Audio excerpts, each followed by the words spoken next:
মমতা বন্দ্যোপাধ্যায় বলছেন লক্ষ্মীর ভাণ্ডার ভাঙতে আসলে দাঁতের গোড়া ভেঙে শিলনোড়া দিয়ে। উনি খালি ভয় দেখান, এই এনআরসি হয়ে যাবে, সিএ হতে দেবো না, সিএ হয়ে গেল, এখন এনআরসির ভয় দেখাচ্ছেন।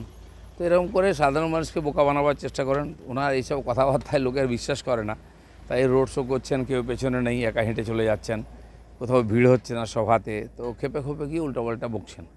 এখন শেষ পর্যন্ত কেবল কলকাতা আশপাশটা বাঁচাবার চেষ্টা করছেন, বাকি সব হাতের বাইরে চলে গেছে। কালকে বারুইপুর থেকে মুখ্যমন্ত্রী মমতা বন্দ্যোপাধ্যায় সপ্তম দফা ভোটের আগে বিস্ফোরক মন্তব্য করছেন, বলছেন দমদম লোকসভা কেন্দ্রে সিপিএম এবং বিজেপি আতাত করে চলছে। আর কি বলবেন উনি?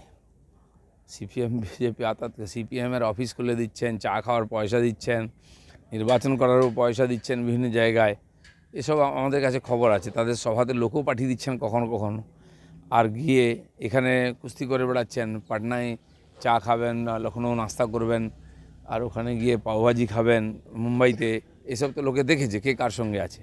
তো এইসব থেকে বাঁচার জন্য উল্টাপাল্টা বলে লোককে বিভ্রান্ত করার চেষ্টা করছে। আগামী 4 জুনের পর 6 মাস দেশের বড়সড় রাজনৈতিক ভূমিকম্প হতে পারেন, প্রধানমন্ত্রী বলেছেন। কি ভূমিকম্প, কি আশ্বাস, কি পূর্বাভাস? সেটা দেখাই যাক, 4 জুন আসুক, সেটা তো উনি বলতে পারবেন, আমাদের পক্ষে বলার মুশকিল।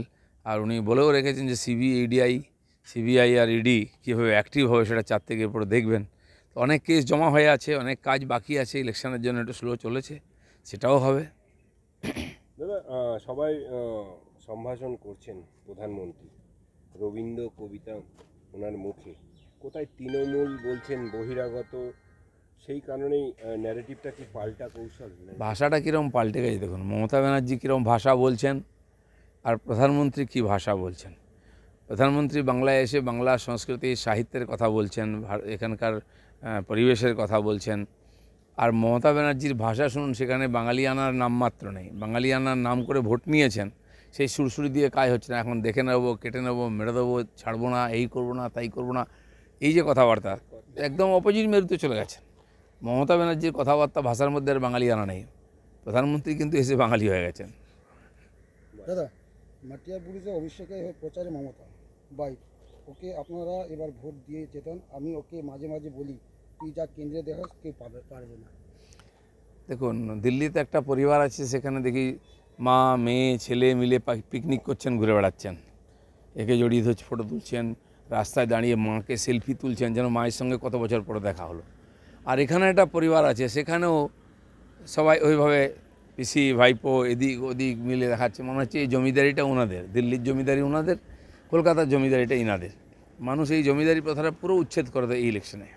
উত্তর কলকাতা শুধু কুণাল দমদম, হঠাৎ এবার উদ্যোগে মমতা বন্দ্যোপাধ্যায় রোড শো শেষ, দুজনেই দেখে তৃণমূল। 4 তারিখ পরে সব দ্বন্দ্ব মিটে যাবে, কারণ কারো কাছে কেউ যাবে না, কারো নাম নেবে না, কেউ জিজ্ঞেসও করবে না।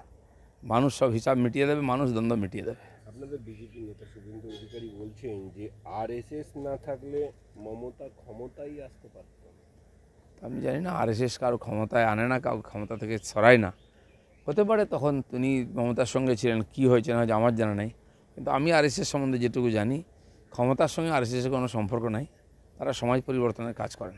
দাদা, লাস্ট সিএতে এবার প্রাথমিক নাগরিকত্ব পেলেন বাংলা আধিকারিকরা, শেষ দফায় ভোটে আগে সিদ্ধান্তের কেন্দ্রে। সিএ নিয়ে নাগরিকত্ব দিয়েছে, সে তো শুরু হয়ে গেছে, দিল্লি থেকে নাগরিকত্ব শুরু হয়েছে সিএর মাধ্যমে, বাংলাতেও নোটিফিকেশান জারি হয়ে গেছে, আর চালু হয়ে গেছে কাজ। মমতা ব্যানার্জি যেটা বড় কথা বলছেন, সিএ লাগু হতে দেবো না, তার চোখের সামনে তার রাজ্যে পশ্চিমবাংলার মানুষ এখন সিএর নাগরিকত্ব পেতে আরম্ভ করেছেন। কিন্তু উনি যেগুলো বলেন, লোককে ভয় দেখান প্রথম, তারপরে বিভ্রান্ত করেন, তারপর সব মেনে নেন। এখন মেনে নেওয়ার সময় এসছে।